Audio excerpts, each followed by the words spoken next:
Well, we give him the opportunity to tackle both of us at once. I don't know if he played football or not. Brian from the Sarasota County Department of Public Health. We're a couple of big boys, Brian. I don't know if you can take us both on or not. We'll give it our best shot today. Okay. We kind of look like the left and right guard, and he's the quarterback. Yeah. I think we're on the same team.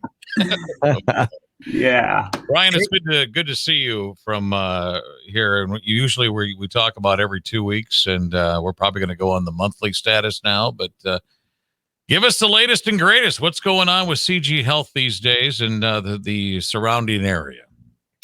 Well, yeah, we're kind of business as usual. I hate to say that it's business as usual as it relates to COVID. It's, each week we determine how we want to kind of proceed. Every Wednesday we get notification on the number of vaccines that we receive or can receive. We have to basically draw those vaccines in. So we have to tell the state how many we want. It's funny to think about where we were at in, late December, early January when we talked, and we had, hundreds of thousands of phone calls coming into our office in a matter of, a couple of hours, and people couldn't get a time slot. And now all of a sudden we've got 125 vaccine time slots that nobody has spoken for. So the demand has tapered off pretty dramatically. And so that is one thing that we want to share with listeners, is that if people are still holding out to get their vaccine, please go to our website and get signed up for a time slot. But, obviously the Johnson & Johnson pause is going to be talked about today with the CDC and their advisory council. That's good. We definitely want to make sure that they work through their situation, but we also want to stress to the listeners and to everybody in North Central Iowa that the Pfizer vaccine and the Moderna vaccine are still being administered, and we want to make sure people still remember the importance of getting that vaccine, and that it's just the Johnson & Johnson that's on hold right now. So that's kind of where we're at. Just still doing our vaccine clinics and still trying to promote the other organizations and agencies that are administering vaccine. How many people right now are vaccinated here in the Sarasota County area?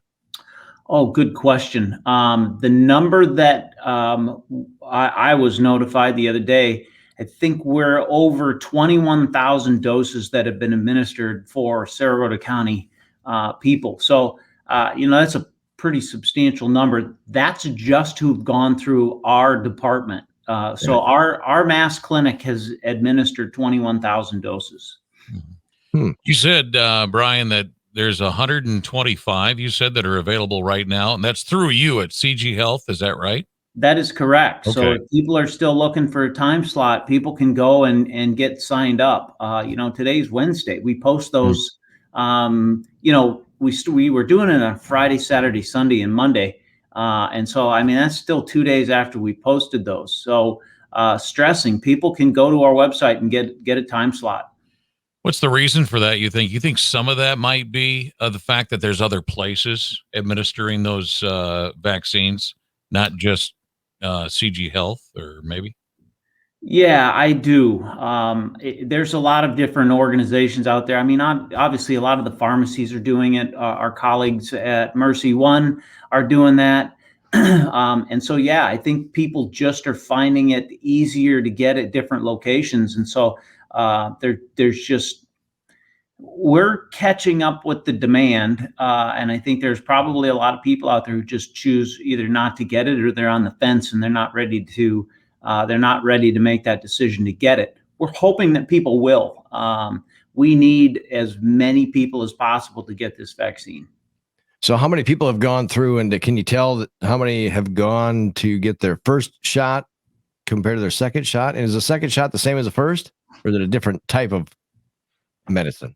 No, it's the exact same medicine. It's just a matter of what we call it. We call it a prime or a boost dose. So the primary dose is the first dose, the boost dose is the second dose, but it's exactly the same medicine. It comes out of the same vials. It's just we use different terms, I mean, just to track it. And for the state to otherwise say, we've got this medicine that's kind of set aside or earmarked for either a prime or a boost. So yeah, it's all the same. It's all the same medicine. How about the people that got the vaccine early?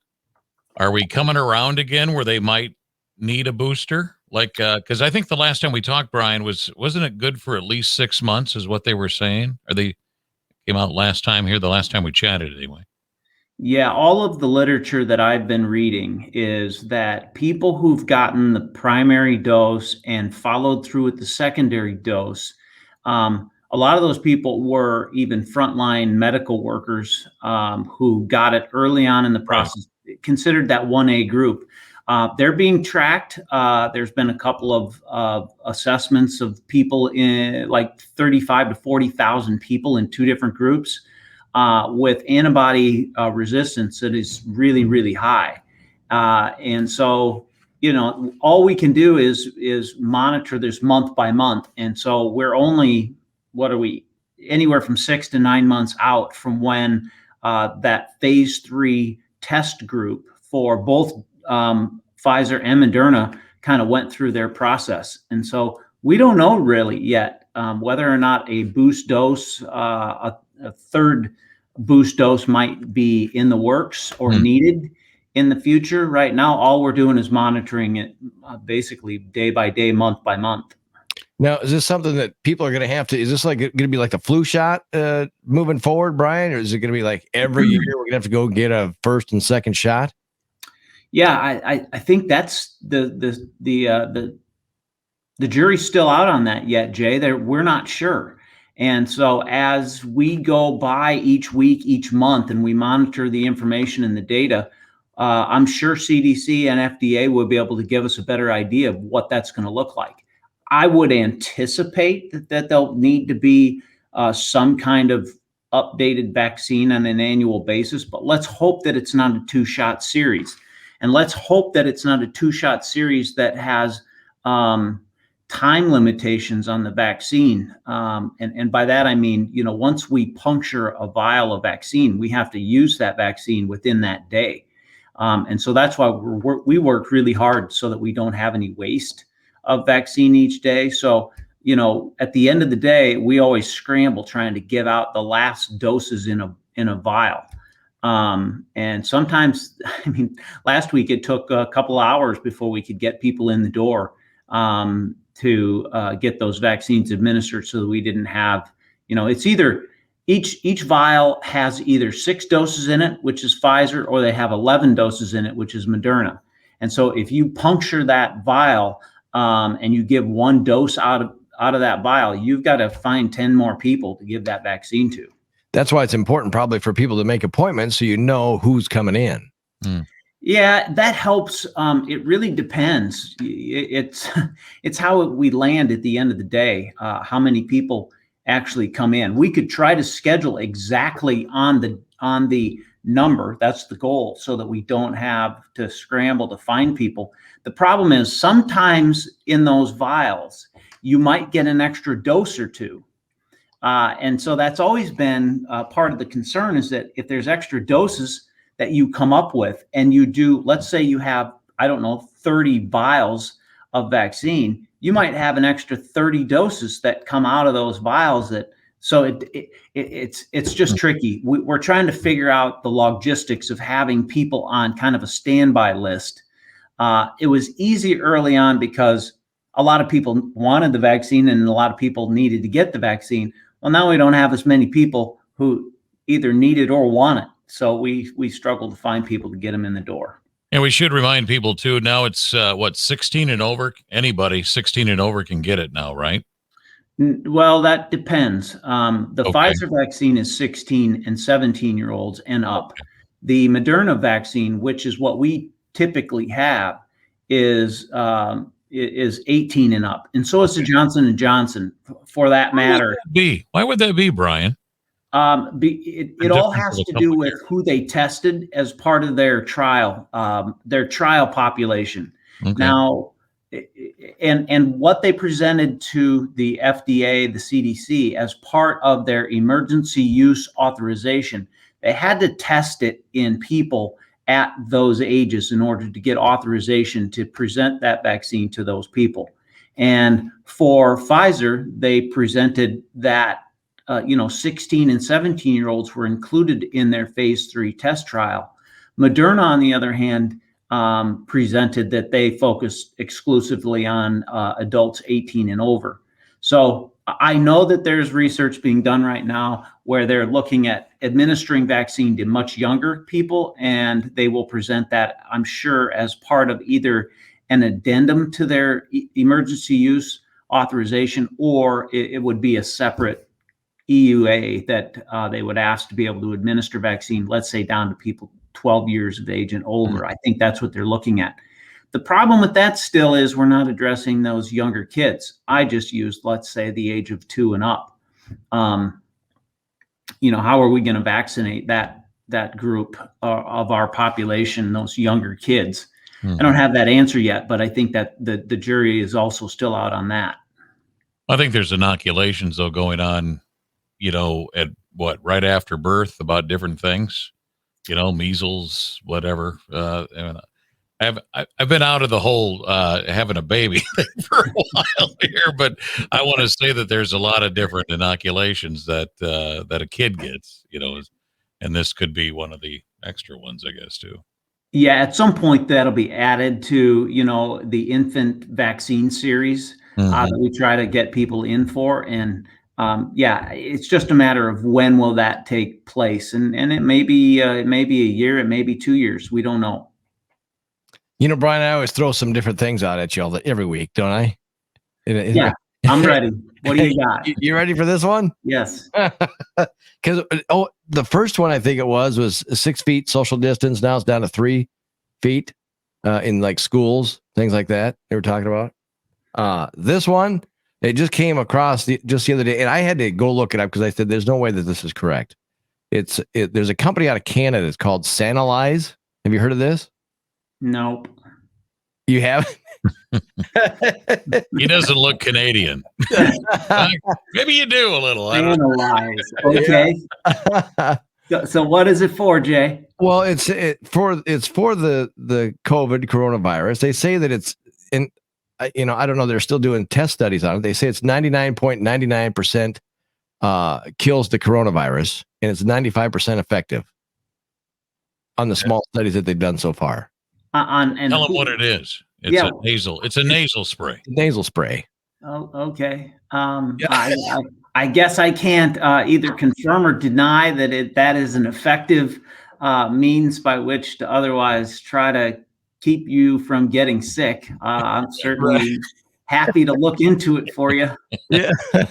every week here, or every time we talk to Brian, I always have something that comes across. I go, I gotta ask Brian if he's heard of this yet.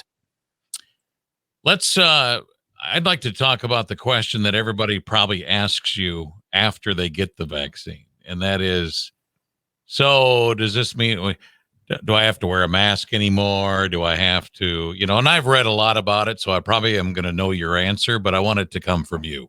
What do you get? Because I'm sure a lot of people do.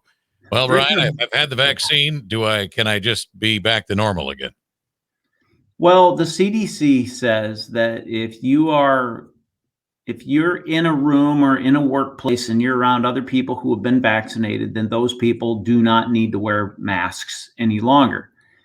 The tricky part about that is walking around in public, we don't know who's been vaccinated and who's not.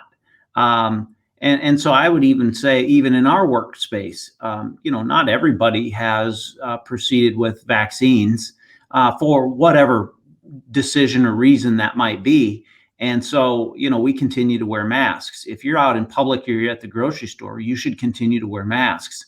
Again, CDC has said that people who've been vaccinated can be around other people who've been vaccinated, and you're past the 14 days after the second dose, or you've gone through the 14 days after the single dose with Johnson & Johnson, and you should be able to be around others and not have concerns for becoming ill. So yes, we're stressing continued wearing masks. We also like the idea of social distancing or physical distancing. I like to use the term. And again, people should stay home when they're sick. People should wash their hands. People should, still continue to monitor. We do have those variants that are still out there. And if you look at parts of the world, you're seeing significant spread in some places, even in the United States. I think they're saying 1 out of 3 or 1 out of 4 positive cases of COVID right now are coming out of state of Michigan. So What happened there? I don't really have an answer other than And how come it hasn't really gone over the border yet? Just in Michigan, it just well, I think it is going over the border. We do know that we're seeing more significant spread in areas like Illinois and Wisconsin as well, and I think as we monitor the situation around the country, you're going to see hotspots pop up. And that's just how it's like. You have, certain states have higher rates of flu at certain times of the year, and there's not really any real reason behind that. It's just how it's going to spread. So again, we need to pay attention to that. People need to be monitoring it. We're watching. I'm seeing. So we're at 5.6% for our 14-day rolling average today, and so we're up about 3% from where we were at a month ago. And so we want to continue to monitor that. I anticipated it would be up a little bit higher than that after, spring break and kids and families coming back from some travel. But again, if you look at some other parts of the state, and people can check those numbers out on coronavirus.iowa.gov, we're seeing, in the ballpark of upwards of 10-12%. 14-day rolling average. So we're seeing numbers increase. Well, I think it's going to be interesting here in the next few months because, weddings are happening. We've got concerts happening indoors and out, just like weddings, indoors and out. A lot of stuff coming up here. And, I've got a senior that's graduating, so there will be some graduations that will be happening. Graduation parties. There will be some get-togethers, and again, we just need to continue to follow those precautions. We need to, I really like the idea of being outdoors way more than I like having events inside. And so I think, let's say for graduations, for example, I think it makes sense to try to have fewer numbers of the actual graduations that are happening indoors. So in other words, you limit how many people can come in versus something that might be staged outside. Again, outside, we've learned over the course of the last year, as just one lesson, is that obviously we've seen limited spread happening with events that have been held outside versus inside. Real quick here, are you talking with the mayor today, since on Wednesdays? I am, yes. I'm just curious, is the band festival committee, are they taking recommendations from you guys for what's happening for the band festival coming up? Yeah, we've set this up even from last year. We've got guidelines that we push out for event planners to be thinking through and to share and utilize as part of their planning process. There's been so many lessons that have been learned, and a lot of these strategies have been talked through so much. But yeah, we're available to any organization that would like to talk through various concerns or questions that they may have. I'll tell you, BandFest is doing a great job. I love it that they're really promoting this idea of everybody who's committed to the response process over the last year. I think it's going to be great. So, but there's going to be lots of things happening this summer, and we'll be around. 4th of July, if you recall, we ended up having an outdoor 4th of July event, and we had thought that might turn into a big mass spread event, and it really didn't. We didn't see a surge. We had the city of Rockwell had their tractor pull, and we thought there would be a big surge from people attending that event, and we didn't see it. Again, those are activities that are outside, and that's why I'm looking forward to getting some swimming pools back open this year, and you know, within reason, we'll need to talk through some guidelines and some suggestions on things that the organizers or the swimming pool management, the communities can implement. But that's what we're here for, and we'll try to minimize any kind of spread this summer. Well, it's always nice to catch up with you, Brian, to find out what's been going on and what's happening, what we need to expect moving forward. So every month we get a chance to talk to Brian from the Sarasota County Department of Public Health, and appreciate you and Harry jumping on. So we're going to tag team you from now on, so you don't have to, have this long of a conversation with two guys that talk too much. Yeah, it's all good, and I'm happy to do it. And if we need to come on back a little sooner, we can do that too. Sounds good. Thank you so much, Brian. All right, gentlemen. Thank you.